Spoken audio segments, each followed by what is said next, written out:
Салам достор. Силер менен бүгүнкү сабакта англис тилиндеги этиштерди үйрөнмөкчүбүз. Этиштер демекчи, англис тилинде этиштердин эки формасы бар. Туура жана туура эмес этиштер.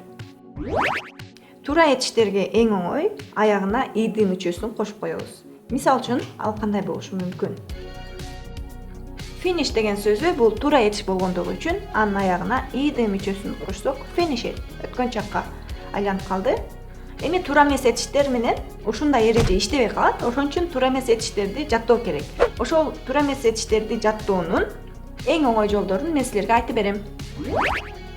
Туура эмес этиштерди 3 категорияга бөлүп алабыз. Биринчи категориясы бул 3 формасы тең окшош болгон туура эмес этиштер. Мисал үчүн cost, cost, cost.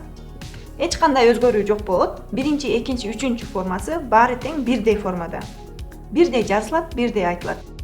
Cut, cut, cut. Put, put, put. Let, let, let.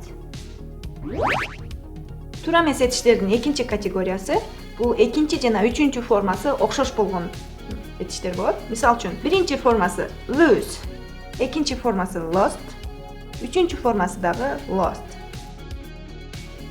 Keep, kept, kept. Sleep, slept, slept.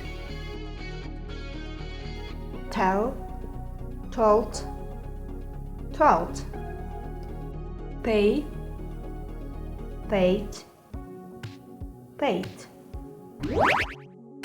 Ал эми туура эмес этиштин үчүнчү категориясы болсо 3 формасы тең ар түрдүү болгон этиштер. Алар кайсылар? Write, wrote, written. Bite, bit, bitten. Break, broke, broken. Eat, ate, eaten. Достор, ушуну менен мен сабагымды жыйынтыктайм. Видеону аягына чейин көргөнүңөргө рахмат. Силер менен кийинки сабакта көрүшкөнгө чейин. Бай бай.